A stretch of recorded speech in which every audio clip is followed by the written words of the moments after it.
Hey, welcome back to another episode. We'll see how this morning's goes. Patrick and I were off in Manitoba for the weekend. Got back late last night, early this morning, I guess. And so we're here. Early this morning, not a 10-hour layover like Andrea last weekend coming back from Nebraska. I mean, Randy, who goes to Nebraska? Randy Fair is part of our peanut gallery today. So we're expecting some better questions today. Yeah. Yeah. Yeah, we're up for the EM conference. We're going to do a bit more, I think, this coming Sunday. We might share a bit more, but it's really cool. Okay. Yeah. Meet a bunch of guys. We kind of went through the budget and talk about conference stuff. Yeah. Yeah, different places and that the church is going. So, no, it was actually, you know what? I don't know. It's been, and it's hard to do this on a short version, but a lot of hope in the conference. A lot of good things. Met some really, really good pastors, met some good people, reconnected with some other ones. And so, yeah, it was a good weekend. Really enjoyed it. Good. Went up to Blumenort AMC for their weekend and happened to be baptism and testimony weekend. So, who's the pastor there? James Streeter, I think now. It was Barry Platt for years. So, yeah, it was always a Platt, one of the Platts. Yeah. And my memory of him is not Christian at all. He played in the EM Cup back in the days. Oh, hockey has a way, Randy? The one year we had a really good team, and it was Barry Platt that scored the game-winning goal for them. When we were the Pylons? Yeah. Was I there? I think so. Yeah. It was the one year we went really good. Yeah. That was either semi. We got kicked out of the semis. Yeah. We didn't make it to the finals. Yeah, and that was Blumenort. Wow, that's because they by played their pastor. That's all they do, by a pastor. Yeah, very unchristian. Unbelievable. Host. What kind of host is that, eh? Anyways, so Sunday, you in part 3. Yeah. I asked him before we got in here, I'm like, what are you going to talk about? And he's like, that's up to you to figure out. Yeah. All right. Yeah, he's the boss. So what stood out to me then is the whole hope and cynicism thing. And I know that was or hope and optimism thing. Yeah.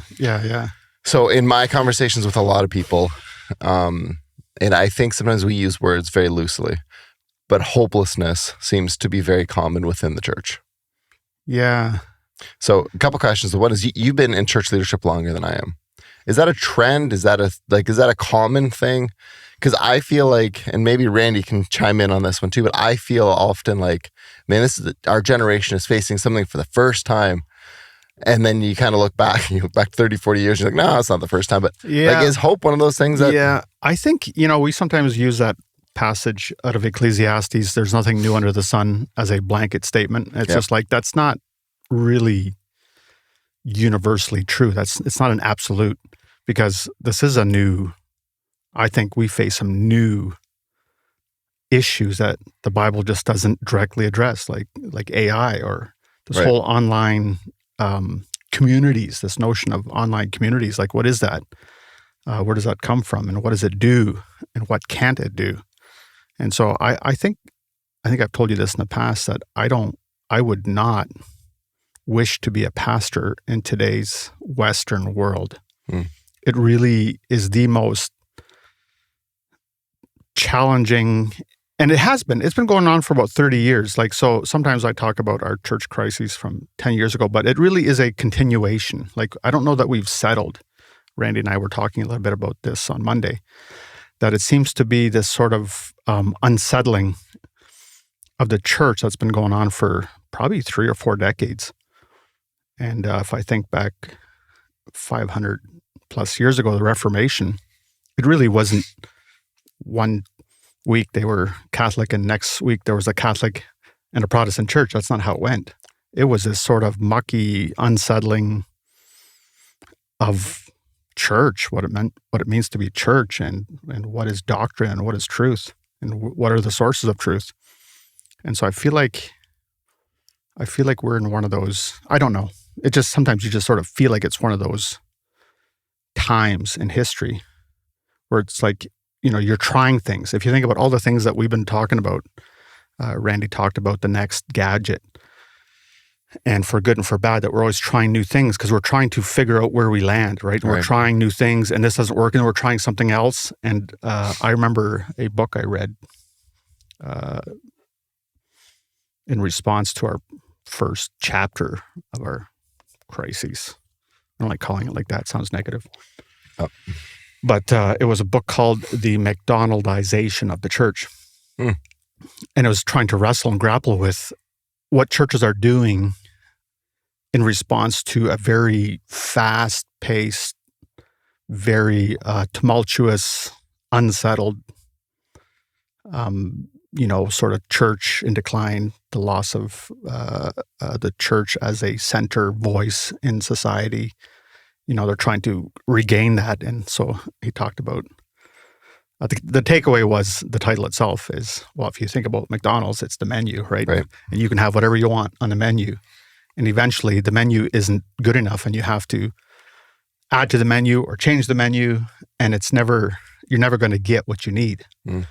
And so, or what satisfies with any sort of endurance, right? And so when I think about hope being different than optimism, and I'll call Audrey's name out, we had probably a 3-day texting message about the difference between optimism and hope. Right. And of course, she was talking about the sentiment of optimism, which hope captures the sentiment, the feeling of optimistic, that there's something good, there's something positive to work toward. I was thinking of the philosophy of optimism, meaning humans have it in them to solve the world's problems. That's okay. So the philosophical optimism is basically belief in humanism, that humans have the capacity to solve the world's problems. And sometimes we as a church, get trapped, and we don't even know it because we think we're a hope-filled church when we've settled for optimism and ingenuity and the gadgets that Randy was talking about as a means to address good-intentioned, addressing the conflicts that we face and the issues that we're trying to address, like out of good intentions. But even, with the work at the Family Central, and anyone who's been in the humanities for any period of time ultimately has to throw their hands up and say something like, these guys need Jesus, right? Which is different than optimism, and it's not pessimism. And so to be hope-filled, and I was really broad stroke teaching on Sunday. I had families in mind where I was thinking some of the issues they're facing with their kids at home, where basically it's failing, like everything's failing, parenting is failing, and there's nothing left. They have no answers, they have no solutions to the issues they face. What's left? And so sometimes we think hope-filled is just like giving up and looking to heaven and just handing it over and not doing anything. And that's not what hope-filled means. It's not just sort of looking to the next age and forgetting about, that won't get you nowhere. You'll find out after a couple of years of this that the issue is there and you're still on this planet. And so whatever else hope-filled is, it does not mean disregarding the here and now, the present. So, but it's different than optimism. So how do you live in that then? Because we sing about our only hope, and that's a big theme in a lot of our worship songs. Mm-hmm. So what is that? So let's get practical. To the nitty-gritty. The nitty-gritty. Okay, so you talked about the families, and you talked about, parenting and stuff. How do you do that in the context of relationship? What does that practically look like? To be hope-filled? Yeah. Man, that's a really broad question, right? Or even in marriage. Pick one that maybe isn't, because we're not trying to call it individual families. It's pretty, okay. Let's do marriage. That one seems a little. Let me put it this way.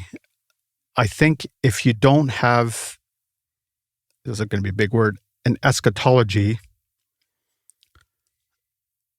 If you don't have, so to be hope-filled means you have a proper, appropriate eschatology, like of the end times, which means that we believe that things will be resolved in the afterlife, after the judgment day, after the resurrection. And so the way that practically works out in our marriages is basically saying that, because basically marriage breakdown a lot, this is going to oversimplify it, is basically it boils down to the fact that I need to have my own way.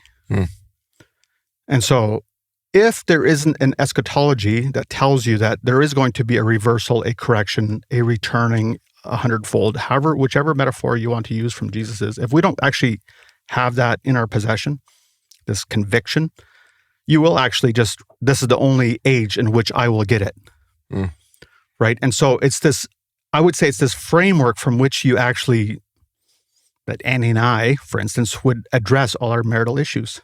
Like, if this is all there is, and heaven is disconnected as sort of outside the plot line of my marriage, then I have to sort out my happiness or my peace now. And then heaven is some kind of add-on later. That's unrelated to this issue. And so if we actually believe that there's a correction, a returning, and it's not an appeal to be a doormat. Right. So there's such a thing as abuse and things like that. But okay, so can I ask it this way then? Because I feel like, just for me at least, I grasp why hope matters when you're suffering. But a lot of the marriages that fall apart, it's not because of abuse. It's not because of, so what does living hope-filled when things are good, what does that look like? Our friend Jim Froese, he said if he ever were to write a book, the title would be "Where is God When It's Good?" Oh, that's good. Right? Yeah, right. So I'd read that book. What's that title of that, or the author, Randy? "Where is God When It Hurts?" Back in the 80s. Philip Yancey, right? Where's God When It Hurts? Yeah. Which you address. Like, it's really like in Africa, they have a good grasp of hope because it's their possession. It's the reality of what they possess. They can see it in a sense because there's nothing else in their hands. Right. Whereas in our hands, we have everything. We possess everything. We have techniques and tools and things at our disposal that we can keep trying and work towards. And if this doesn't work, we'll try another one. We are people of haves. At the very beginning of the message, I addressed it a little bit. To be an exile means to be one who's in limbo. And so the reason why the exile is the model of hope, particularly for those who are rooted with good families, good jobs, security, a network of kinships, of family, they're rooted, which is biblical. But you get so rooted that you think this is the root. This is the final home. Right. And so to be hope-filled is always to live in that tension that this isn't. And so what happens is when these things kind of get shaken up a little bit in our marriages, we actually, I think we come to realize we're actually not hope-filled, that this was our home. And my spouse is taking it from me, or it's being removed from me. And so our little kingdom gets shaken because we've been clinging onto this as the thing that is eternity. Right. Even out of good intentions, biblically based, but we get so secure in the physical, in the here and now, that we haven't provided room for hope. And so I have practices of hope that I do very intentionally in my own life. Can you share some of those? They might sound too righteous. Well, with some of the other stuff we say sounding righteous sometimes. I know. I have a deep conviction that I'm responsible, and people have told me this on a regular. You're not responsible for your guys at work,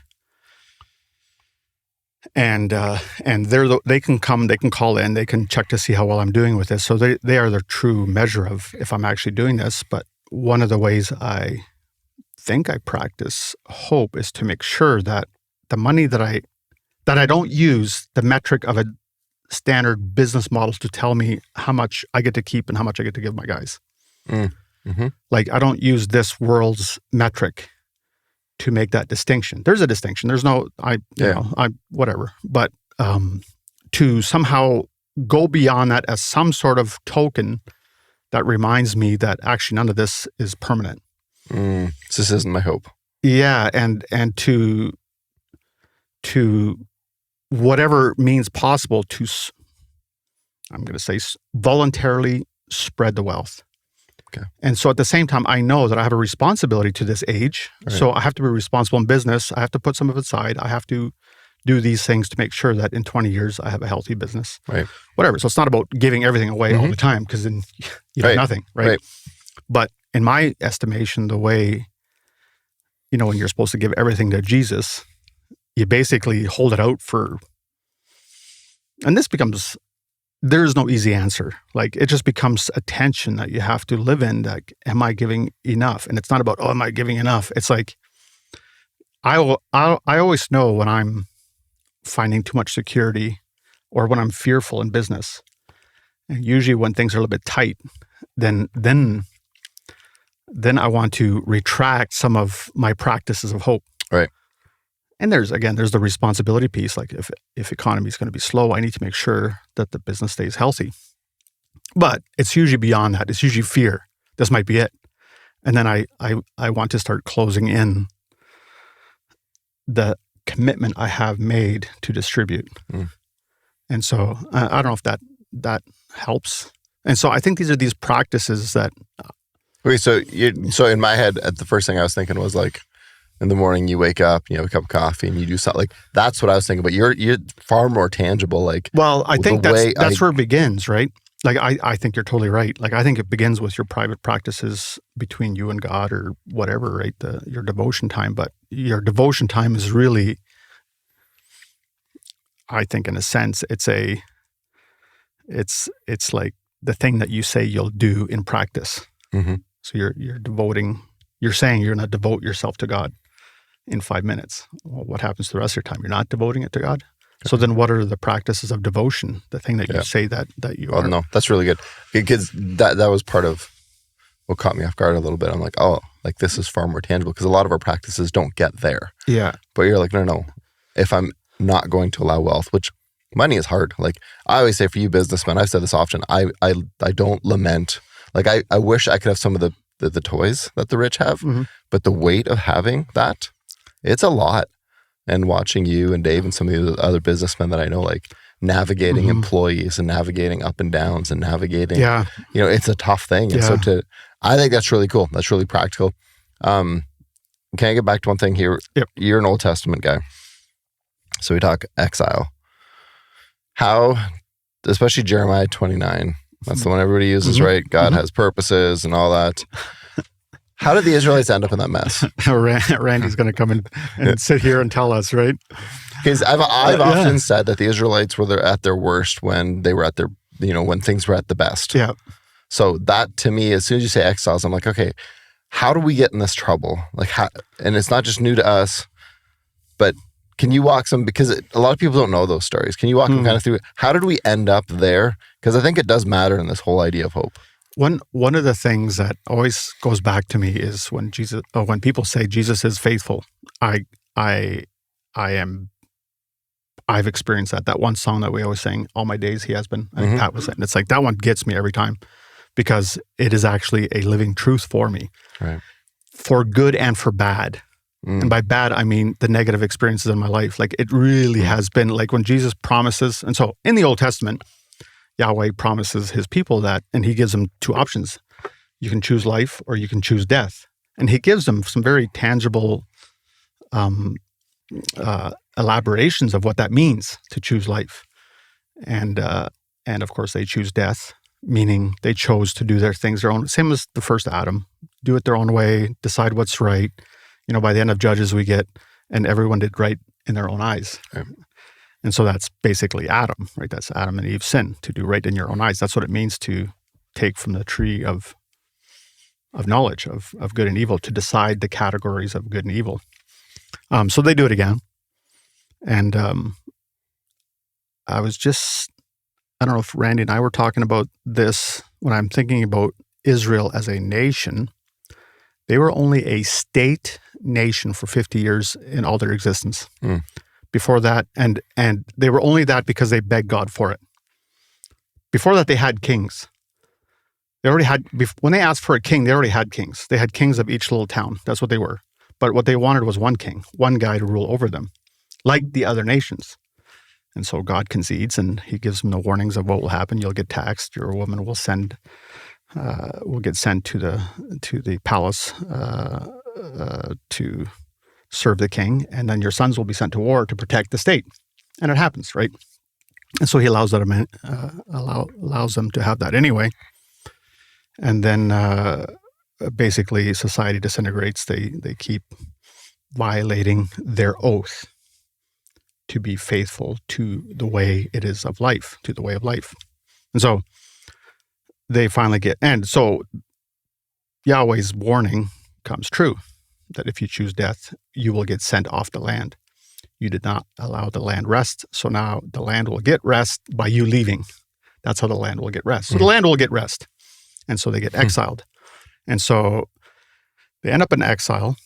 Some of them are already deported. I think that's where Jeremiah 29 comes in. Some of them have already been exiled. He's writing from Jerusalem. He's writing from Jerusalem to the exiles. To the ones in exile in Babylon. Because the question is, why are we in exile? Why did this happen to us? And what are we supposed to do in exile? I think that's obvious. That's the question. And so Jeremiah, there's the famous passage. My plans are to prosper you, not harm you. And while you're there, you build houses, you marry, you do the things you do to create a life that will produce, so that it may go well with you. Right. And so we already know, and it's not even about being nice to your enemies so that they will prosper. It's that, generally speaking, if you do the things you do that allows a society to function properly, it's actually generally better for everyone. Right. And so that's why you're supposed to do that, so that it may go well with you, so that you will generally have a good life, whatever that means, a good life, right? But in the meantime, you're going to be in exile for 70 years, 50 years, 70 years. And so that's where he tells him, my plan is to prosper you. Right. And of course, we have different ideas about what prosperity means. And the whole issue of the exile and why they're in exile is because they decided for themselves what prosperity means, right? Me. But so that passage is obviously misquoted in that regard, where they think it's for me right now. And so, if I multiply my faith, I will multiply my prosperity now. That's right. how we use that passage out of context. But we also use it out of context when we think that it is a witness tool. That's not really what it was. Obviously, it is. It flows out of that. Mm-hmm. But it really is. You're on this earth. You're in this life. Don't just sit on your thumbs and wait for the end times, or wait for me to come and act in 70 years. Right. So this is how you are to act. This is how you're going to participate in my renewal plan, is you do the things you need to do to make Babylon prosper, so that you'll have houses and order and fields and a job, and a place to send your kids for school. That's why you do these things. And so being in exile is kind of a weird thing, because you're building homes. Right. But you read Israel's prophets, they never felt at home. They were still under rules that did not conform to their values. So you're always in that tension, right? And so that's the warning to Daniel, is do those things. Go work in the king's palace, be his servant, but don't forsake your God. So that's the one thing you can't do. And so that's why we have that Daniel in the lion's den story and the furnace stories in Daniel. Basically, that's like them not compromising their faith. Right. In exile. And so that is actually, I think, the tension in exile is not to compromise your faith. And, when I turn this full circle back to our domestic issues in Christianity, where we have a ridiculous divorce rate, what's the compromise, right? Divorce is the outworking of it. It's one of the breakdowns, but really I think it's deeper than that. The violations. And so, yeah, that was a long way to answer. I don't remember what your question was. Yeah. We tangented a little. Yeah. Why have you chosen to live the way you do, in the sense of so when you look at the me, you've had that opportunity. Mm-hmm. And I still do, right? I mean, Yeah, but I mean, because I just feel like a lot of the problem with the church and trying to live out your faith is I don't actually know how to tangibly not get caught up in some of this stuff. Right? I remember when we lived in Hamilton, my friends were all poor, poor. So a lot of these temptations just weren't there. And then I got back here and there's just more wealth here. It's pretty prosperous here. Right? Like it's not a good, it's not a bad. It's just, and so then all of a sudden this temptation, like everybody talks about keeping up with the Joneses, this, that, and the other thing. And everybody has to kind of, I know it's a tricky question a little bit, but like, how do you not get caught up there? Because obviously that irritates God. We know that. Like there's lots of scripture about that, you know, there's a purpose that's bigger than us. There's all that kind of stuff. So how do we not, or how have you, and maybe, yeah. Okay. I don't know if that makes sense. Yeah, I'm trying not to make this too like, because I don't want it to be like, if you chose different than Will, then you're not good. Like that's right. These questions are tricky. What's the universal? Sometimes. Yeah. What's the universal thing? Yeah. What's the universal thing? I honestly, this is going to sound very Christian-y, but honestly, and I only picked up, so in my message at the very end, I think it was Saturday night, Randy, that I all of a sudden picked up on this theme of the exile, and I don't even know where I got it. The exile has the ability to hang on to the plot line, to retain the plot line of the story, to not get off the storyline. And what are the practice of, well, first you have to know the plot. Okay. You have to know what the plot line is. And just going to heaven is such a, I would say, a toothless statement. Like it doesn't have any bite. It's disconnected from the plot line. My plot line is here on earth, and then when I die, I go to heaven. Well, that's not really the biblical plot line. It's heaven coming to earth, right? Pressing in. And that's what we're talking about, the crossroads of pressing. The crossroads is the place where you live. You asked me that question last time, and I thought, no, actually, I haven't explained the crossroads very well yet. Because the crossroad is literally just the place you live. You know, as a fireman, as a policeman, as a teacher, as a welder, as a wife, as a husband, as a trans, as a straight, married, as a single. That's where you live. Right? These are your experiences in life. That's the crossroads. And heaven, the kingdom, is trying to press into that and give it shape. And so the kingdom is here. Right. And so that's the plot line. And so, you know, if I think about the kingdom and this world, the world we live in, this crossroads, that the kingdom is trying to press in and take over completely. And that's you know, and so we're somewhere halfway, right? And eventually the kingdom just is going to take over. Right. And in the meantime, people die and go to heaven. But eventually there'll be a reuniting and the resurrection of the body, and this will be complete. That's the new life. That's the new age, right? And so that's the plot line. The exile knows that this isn't here yet. When you have everything, you think this is here, right? Mm-hmm. That's the problem. That's why it's hard for people who have to live as exiles, because they have everything they need. Like you were saying, the toys. And So, about living as exiles. Is it difficult? Is it a problem that the city, like Jeremiah says, the city's actually going to prosper? You living as exiles is going to prosper the city that you're living in. Is that a problem, or do we lose focus when that actually happens and say, oh no, this is it, and there's a movement not to remain exiles, but to say to settle into the city. Actually settle. Settle in the city. Take up residency rather than going back home when the time comes. Is there a problem there?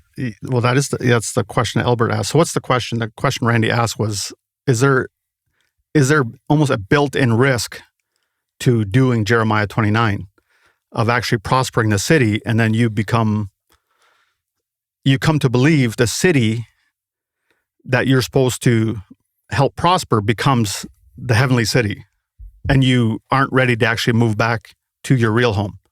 Is that the question? Yeah. There's theological implications there, like eschatological as well, right? Yep. Help us with that. Well, I think maybe that's the problem of living at the cross. And we're living in Babylon that's prospering. Well, sure we are. But we're living in a Babylon that's prospering, but we're seeing it fragmenting. Oh, yeah. And so one of the things that I was mentioning on Sunday, and it's complex, the response, but there is a real call by pastors, and in particular, I've heard language around third wayism is dead, and we're way past that. Third wayism is, I would say, the exilic way, the exile, the way of the exile. And it's just, these are all labels, right? And so, and that worked the past for a while, but we're past that. Our country's being taken over. We're not this prosperous city. We're not this nice, unified Christian country anymore. It's being dismantled and destroyed, and we need to take it back. And if you're not fighting to take it back, Right. you're not a true Christian. Right. And I think that's the confusion that you're talking about, Randy, that we think this is the city. We think this is it. And for all it's good, and I would still prefer to live in a Christian nation. And by Christian, I mean influenced in some manner by Christian values. Right. But Christian as in terms of the church, it's not. And that's where the confusion is. What does it mean, Christian nation? In some ways, I want a Christian nation, right? But the danger is when that itself becomes the city of God, which is Augustine, right? And that this, and we see in history these fragmentations happening to the point where it's completely crumbled. And we know we're not living in Babylon, we know we're living in Babylon by the comments that we were talking about earlier about, in particularly, like where our children are at, like living online and just the mental health epidemic. Outwardly everything's shiny. We can go to our football games, we can go do all these things and everything seems fine, but it's not. Right. We go home in the quietness, in the dark of our night, we have huge issues. By huge, I mean we have heavy issues domestically in most homes. I don't know if you've been following Tim Tebow's mission. I found it very interesting. He does this, Randy, I don't know if you've seen this. He's with some child trafficking, anti-trafficking organization. Yeah. I don't know Tim Tebow very well, just know him from the stories in the past decade, his faith. But he holds up this chart, and it's got all the little red dots on there, and each red dot represents an IP address where someone's downloading or selling or doing something with child pornography. And I look at the map, and I'm like, oh, that's the Bible Belt down there, the so-called righteous. And this is the liberal zone, and this is that. And the red dots are everywhere. Yep. in the Bible Belt, outside the Bible Belt. Like, we have this notion that the evil's out there. It's those guys. It's the liberals. It's the woke. And that's the narrative. And it's used, and we can point out all that's wrong with that side. And they're like, yeah, that's right. And then, so you drum up outrage to try to rebuild Babylon, which we don't think that the U.S. is. We don't think that the Canada and the U.S., we don't think that to answer Randy's question, I don't think we believe that we've made the connection that Canada and America is still Babylon. Doesn't matter how Christian it is. It's still Babylon. It is not the heavenly city. It's not the final city. Right. And all we need to... One more? Yeah. Okay, let's go to the other side of it. There was an old song that we used to sing. This world is not my home. I'm just a passing through. Okay, that's the other side of the exile. Do we... You talked about... So tell us the danger of treating the world, treating the place that I am living in an ultra exilic way, Right. that doesn't actually change the place that we're in. Right. Where you're too heavenly bound. We're just there's something wrong with that picture too. Could be like just paint us. So I think so Randy, you and I come out of that era, right? Yes. Where so the Low German song that my wife got me to sing in front of church was that song in Plotdeutsch, because her partner... Could you do it again? I'm not doing... There's a belt that's nicht mean tees. Were you there? It was the Low German service when we used to have the English and the Low German service, and then Annie texted me on a Friday, or she called me, whatever. And she, I think it was a text. Maybe it was before text. Maybe she emailed me. Faxed me. Yeah, I was going to say. She needs someone to, so I think someone else had signed up to do special number. We used to do special numbers. See, I'm curious. They used to record all the services. I bet you. I don't think so. I don't think a cassette somewhere that's got Will and Annie. Anyway, her friends bailed on her, and I had to come and partner. And so I was up there singing, "There's a Welt, das nicht mein Tief." This world is not my home. And so what we came out of there is that nothing has any meaning. And I have no obligation to this, to the place I live, right? And that's the danger you're talking about, where we are exile in an absolutist sense, that we're already just to be so heavenly minded that we allow things to collapse around us and God will take care of it. Right. And Peter as well. Well, even within the Hebrews passage there are so many things that I needed to say about that passage that I didn't get to. One of them is to spur one another to good deeds. Why would and we think good deeds are, good, hey, big hug, this. No, good deeds are the story that I shared about the English 18th century. Randy helped me with this. Where the abolitionists, the English abolition, where they abolished slavery in England. That's a good deed, right. But it's structural. Like, it's not just me doing something nice for my neighborhood. It is deeply committed, a decade of work of reversing England's doctrine on slavery, right? And where they abolished slavery. And so that's a very, very thick and heavy story. And of course, the civil rights movement in the 60s, but things like that. Those are the good deeds we're supposed to spur one another on toward. How you do business, right? And so I have maybe a more meaty or earthy eschatology than most. To me, we're like, when I think about Revelation 21, what are the glory of the nations, Randy? I'm always thinking that. And it just sits like, glory to me is like the things that we make, the things that we're known for. So I'm always like, the Mexicans are known for tacos, and like, what is the glory of the nation? So there's something that we're building here that has eternal significance, and it endures somehow into the eternity. So we're already like, heaven's already coming. And so trying to trace and sketch the patterns of heaven and applying them to earth is sort of like a shadow of the things that are coming, or an outline of the things that are coming. And so that's our work. So let's see if we can ground this a little bit more for some of the simpletons out here like me. So the disciples really struggled with this. And that's where we see it with Jesus constantly, where they're like, okay, Jesus, are you going to finally give us a nation? Can you give us a before and after? Like, what did it look like after? What did they finally grasp? Because I feel like for people here, when it came out of the Billy Graham thing was incredible, but it really created the sense of, I've said a prayer, I'm going to heaven, we're good. The rest is just time filler. Right. And so then you heard, a lot of people just going, man, I hope Jesus just comes back. Can Jesus just come back? Instead of saying, we're going to pour our hearts and souls into the community that we have here and do something about it. Instead, we're like, the community sucks. Jesus, please come back. Yeah. So when you go from the before and after from the disciples, like, what are some of those things that how do we live now? If the one ditch, the way Randy was saying, the one ditch is that we say, forget the world, we're going to heaven. The other ditch is, what was the other ditch? Oh, build our own kingdom. Yeah. Just become part of the city. Yeah. Assimilate. So how do we live in that middle? Like, so well, there's the third way thing, right? That's supposed to be dead. The internet says that's dead. All right. All right. Yeah. So the disciples actually had two temptations. The first one was, when are we getting our own nation, right? Like, that's the expectation before, and then Jesus had to turn us over. Well, it makes sense. Honestly, it completely makes sense. Of course. Like, we are them. We're still them. Yeah, we're still them. Like, when will we get our own? Yeah. When do we get our home back? That's the question, right? It's honest. It's sincere. It's out of a genuine desire to be home. Right.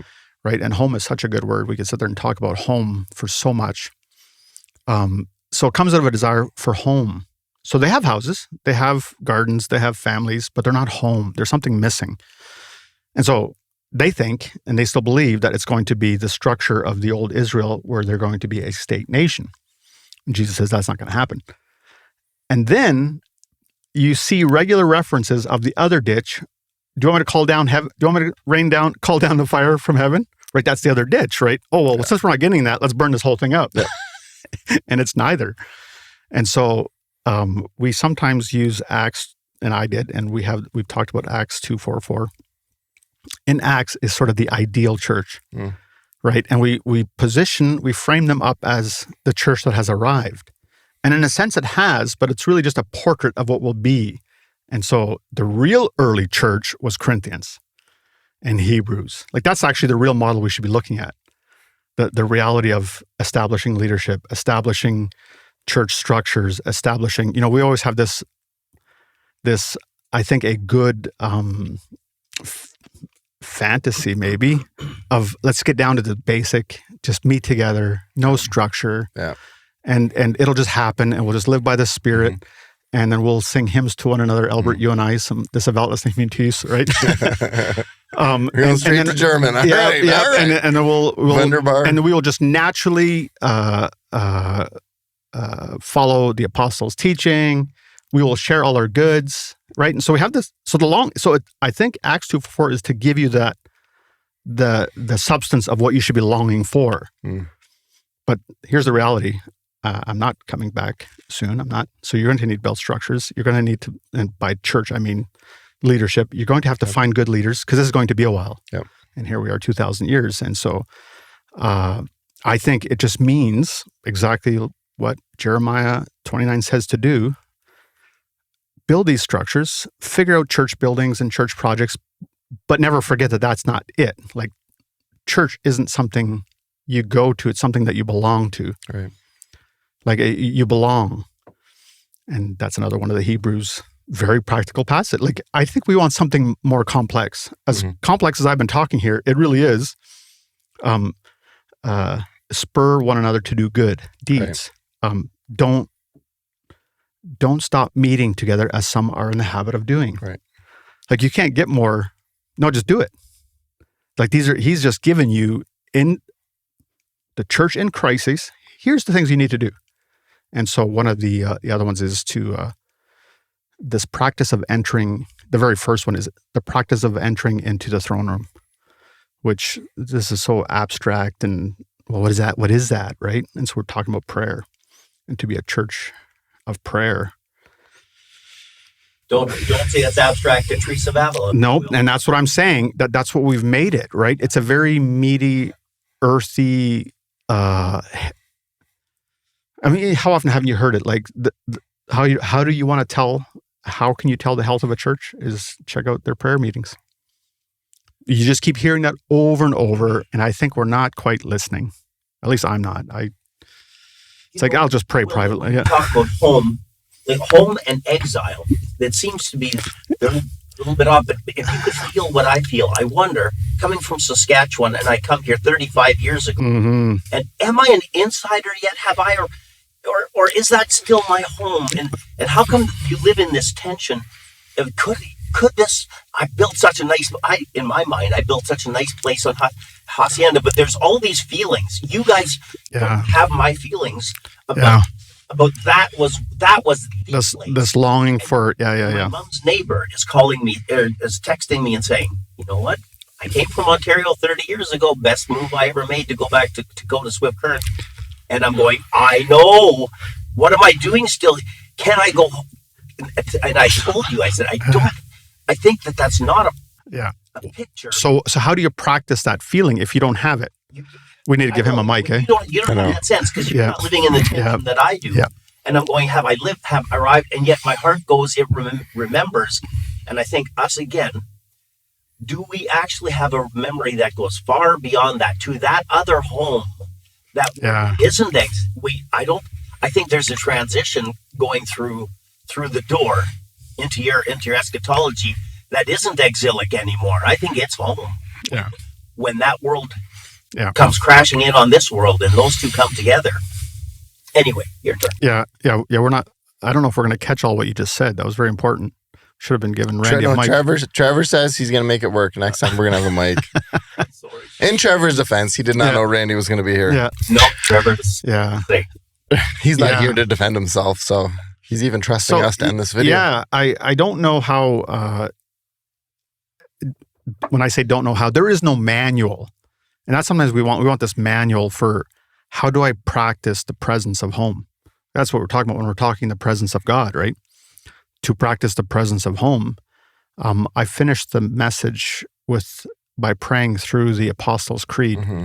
The Apostles' Creed, that's what it was called later on. But you see little references. So hang on to your confession. We see that in Hebrew as well. Like, confession of what? I confess that Jesus is my Savior. That is not That needs to be elaborated, Right. what that means. We always say that, but it's abstracted or disembodied into some undefined thing. And I think in Titus or in Timothy in particularly, they start talking about this rule of faith. The apostles' teaching, the apostles' teaching, the apostles' teaching. Like, what does it mean that I'm hanging on to my confession of faith? What does it mean to be hanging on to the fortress of Jesus? Well, they elaborated it, and it's called what we know as the Apostles' Creed. And so that's how you recite the plot line. And so you just recite the plot line, and you recite who is God, what did he do, what did he do in Jesus? He established a church. Who is the church? The communion of saints, and then their forgiveness of sin. And at the very end is in the resurrection of the body and life everlasting. Like that particular aspect of the plot line, this world is not my home. We didn't get there yet. Right. And so and one of the things, and I just heard this the other day again, is the gathering. If you don't have the church gathering, you have nothing. And I'm like, what does he mean by that? And it's like, oh, that's the only place where your particular local body gets together and recites the plot line and remembers together. Because what Randy just said about Saskatchewan, he has it, but how does he help us have it? Right. You recite it together. And so there's things I don't have and I don't know, and gifts that I don't have. And, Can I jump ahead to one other thing here? So we've talked about the whole, I've been checking the time. We've talked about the eternity piece. So me living in light of eternity.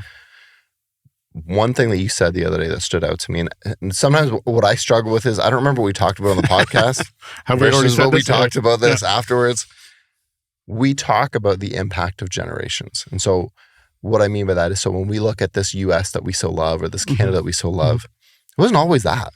Like there was generations that battled for something. Yeah. And I feel like that's another little missing piece that I think we struggle with. Like, what foundation am I laying down now for the generation 3 or 4 later? And I think that selfish narrative, I think, really struggles with that. So when you think about that confession of going, okay, well, I'm going to live as if Jesus is Lord in my community, and I may not see a change, but 4 generations later, that impact is going to be there. To live beyond yourself, to live beyond your horizon, right?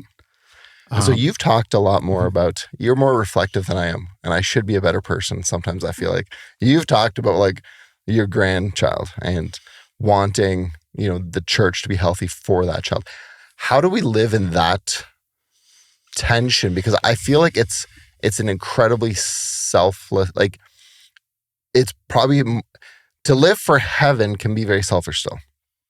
I'm living in a way that I'm going to try to inherit as much as I can as soon as I get to heaven. Just me. But to live for 4 generations down, you don't even get to see it. You don't get any of the joy of that.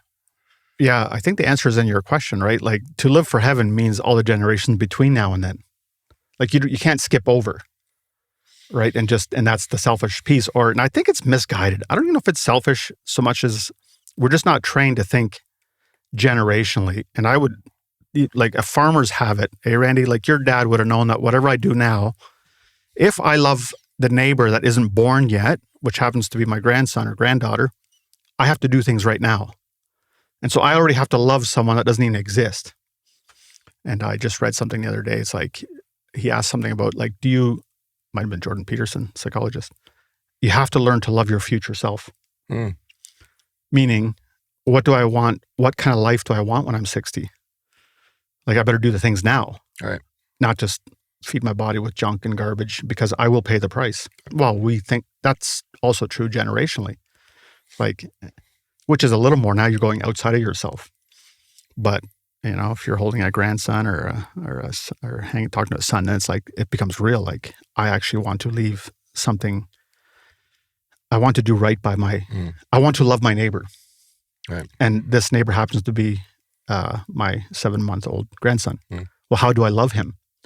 Hugs and giggles are one way of doing it, Randy, and I've a great joy. But if I really actually care about him, I will help Marcus and Kendra set up the foundations. And so one of it isn't even that we're building foundations. I think one of the things, because that's the reference that you used, is I think we have to see ourselves as building the wall, the foundation's already set. It's the apostles and Jesus is the cornerstone. And then every generation is a wall or putting stones on. And that's why they always recite the past and then they recite the future. Because you're sorry, Pink Floyd, you are a brick in the wall, right? My life is a brick in the wall. Right. I don't get that reference, but I bet you Pink people Floyd? your age get it. No, Pink no, Floyd, it's good. Pink Floyd. I've heard of Pink Floyd. He does not like. He rejects the idea that all I am is a brick in the wall. Oh. And I think it's his protest is against liberalism and education, which I agree with. But I twisted the meaning that your life is just one of the bricks, and somehow eschatologically, this whole thing gets gathered up, and whatever's garbage gets burned off, and whatever doesn't in that wall, this generational wall, gets carried into the resurrection of the saints. All right, let's completely shift. We're going to shut her down here. Christmas. What's Christmas look like in the Enns family? Like Christmas in the Enns family. How do you prepare for Christmas? What's kind of the meaning for you as we get into this season? Yeah, I wish Randy would answer this one. He's much more intentional about Christmas. Like I've been like Advent, right? Like Christmas is always Advent, meaning I think Christmas is the practice of the here but not yet. So the kingdom is here but not yet. Like, and so we talk about faith, hope, love, joy. And so this is sort of a precursor, and we're doing a meaty version of the sentimentality of hope, faith, and love and joy of Christmas, which is really good. But more and more we're doing family stuff. We always have an open door Christmas day for people who don't have family things. That's cool. And so just whatever, friends or whoever comes, and we hang out and do that. We've reduced we still enjoy giving presents. There's no way around it. We like tree. I find myself for the first time in a long time, Randy, already listening to Christmas music. I am getting older. Some of my scales that Randy, I think, might talk about on Sunday have like the dragon scales off of me are coming. I'm a lot less cynical, I find. And maybe because you're always hearing dark, right? And so I've been enjoying listening to Christmas music very early. Yeah. Blessings. Yeah. So it's really good. So that's one thing I'm doing. And even all the secular ones, I think you can draw good things out of those ones and some of the more hymns and the choruses and stuff. So yeah, doing more of that. That's so good. Josie would really, I hope she doesn't hear this because she'll be like, oh, Will's listening. Well, if Will is, and you should too. I struggle. Like, it's like 9 songs. No. That country artists just rewrite. Yep. No. There's different twang. There's better ones. Where are they? Not on the radio. Where are they all? Yeah. No, just kidding. Yeah. I feel like this job has kind of killed some of my Christmas desires because it's busy. So much work. Yeah. We've definitely stripped things down at home. We are definitely way less busier than we used to be at home with our Christmas, and I would say the whole family enjoys it. We enjoy Christmas. We really do. Excellent. Yeah. All right. Hey, thanks for making this work. I know you got to get out of here, and so for those of you guys listening, I appreciate it. We've really loved doing these podcasts. I feel like I learn a lot. So if anybody ever listens, I'm always like, hey, but dude, guys, it's a lot of fun. Thanks, Randy, for joining us today. So yeah, with that, I hope you have a great week. We'll chat more Sunday. All right.